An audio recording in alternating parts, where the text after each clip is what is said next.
Today's video is going to be a case study on Loopy, a 1-year-old dog who's neglected and is now owned by an elderly woman. Here's what we know about Loopy prior to him starting his training. Loopy wasn't adopted until he was about 9 months old, and prior to being adopted, he stayed in a fairly small outdoor kennel to the point that he had to, at sometimes, lay in his own feces. And we know this because when he was adopted, the first thing that they had to do was trim out a bunch of poop that was embedded into his fur. So it's safe to say that Loopy had a very neglected 9 months of his life where he wasn't cared for properly. Then at 9 months old, Loopy was adopted by this elderly woman.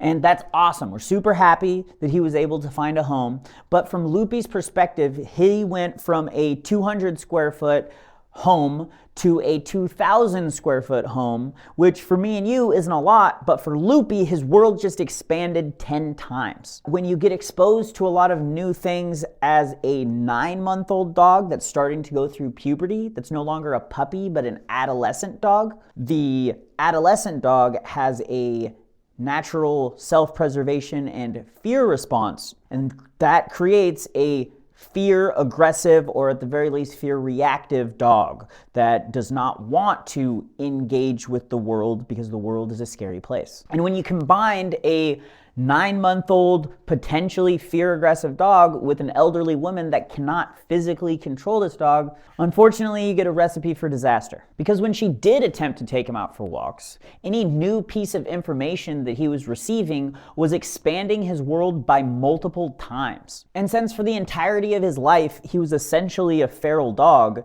he didn't think to look to his owner for guidance. He instinctually went to a self-preservation mode, resulting in him acting fearfully in public, running and jumping away from perceived threats, and really acting erratic for seemingly no reason. And since Loopy is also going through puberty right now, his fear is sometimes escalating to fear-based aggression, where he is being reactive towards people in his territory, meaning that this woman's family, when they come to visit her and check in on her, has this dog that is growling and snapping at them if they're in the house. And this is what made his owner feel that she needed to reach out to us for training. Now, how would a qualified trainer go about overcoming these behavioral issues and help Loopy reach his potential? Step 1 is exposure training.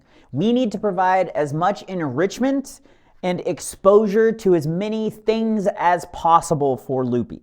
Right now, Loopy's world is very, very small. So we need to safely introduce him to as much stimuli as possible so that he gets used to consuming and making a decision on how he feels about new information. Because right now, his default is, that's new information, I am scared of it, we need to act out of fear. We need to overcome that by taking him to big fields, big wooded areas with lots of space, put him on a long line, and just let him be himself. We mosey on and keep him moving, which is going to provide lots of different smells and distractions for him.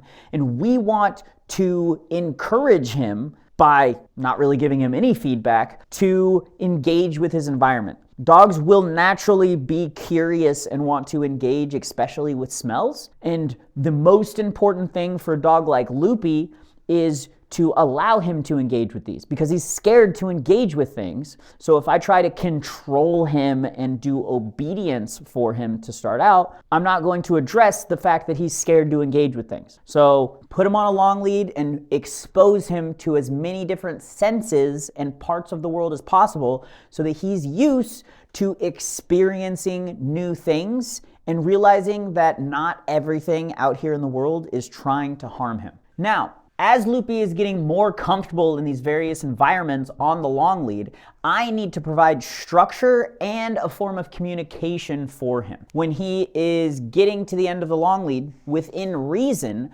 I am going to change directions on him. He's going to feel the leash, look to me for guidance, and I'm going to mark when he looks at me. The mark means that if he runs to me, he's going to get a treat. The most reliable form of communication, especially when providing structure, is physical communication. And I want to create physical communication without conflict. A lot of trainers think that you need to create this conflict of leadership in order to communicate with a dog. As you can imagine, my dog that's fearful of everything and looking to be confirmed on why the world is this nasty, scary place isn't going to do super well with conflict. No dog is going to do super well with conflict, even if you call it leadership. So we want to introduce the physical communication of the leash as communication, as guidance, providing structure for the environment that we're in without creating conflict. So how we're going to do that is we're just going to ditch our dog. We're going to be moseying on, hey, we're going over here now. They're going to feel the leash, and I want to give the presence of the leash is letting you know that we're moving on. We're moving on. We're not like waiting for you. And you can watch some of our other videos on how we create communication for that, but we're going to mosey on. They're 20 feet away. This dog is nervous and kind of scared when they're that far away. So when they do feel the leash, they're not thinking, oh, I'm being harmed by this thing on my neck. They're thinking, oh, what information am I getting? It's communication. You're over there. I need to go over there. And then I tell my dog that they're smart. They're good for listening. He's not used to looking to someone for guidance. So a lot of times he's just going to pass right by. That's totally fine. I change directions so that when he feels the leash again, he's 20 feet away. He wasn't paying attention. He looks over there. I'm over there. He changes directions to come to me again. I mark that. If he gets to my heel and takes a second to stop, I mark that, offer him a treat. We're going to provide naturally some consistency on the leash means look to me for guidance, and maybe his job is to pay attention to me, and that's how he's going to not feel the leash anymore, is he's going to anticipate that when he gets a certain distance from me, it's his job to come to me. He's engaging with his environment, and he has a job.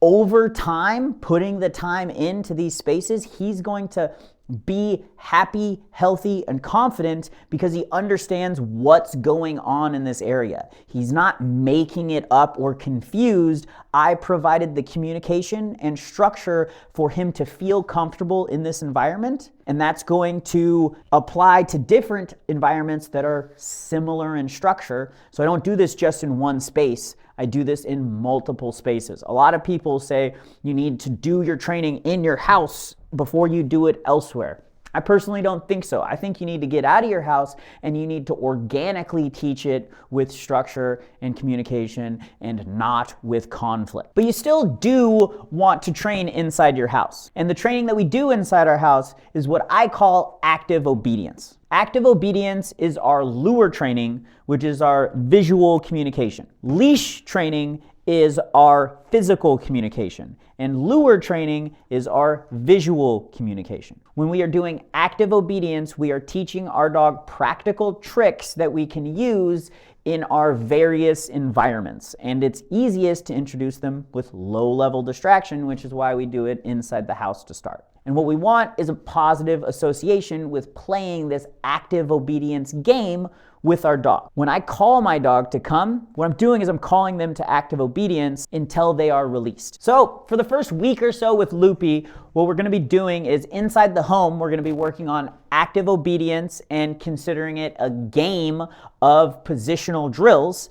And we're going to be exposing him to as much of the world as possible when we are outside of the home so that he can feel more comfortable. And when he does experience a new thing, his default isn't fear, and it's 0.001% of his world has now changed, not his world has now expanded 10 times, which is what he was experiencing when he first came to us. And less important to highlight for Loopy because it's not specifically his behavioral issues, but all of our dogs also go through a play training process, which you can check and look at our other videos for more detail on that.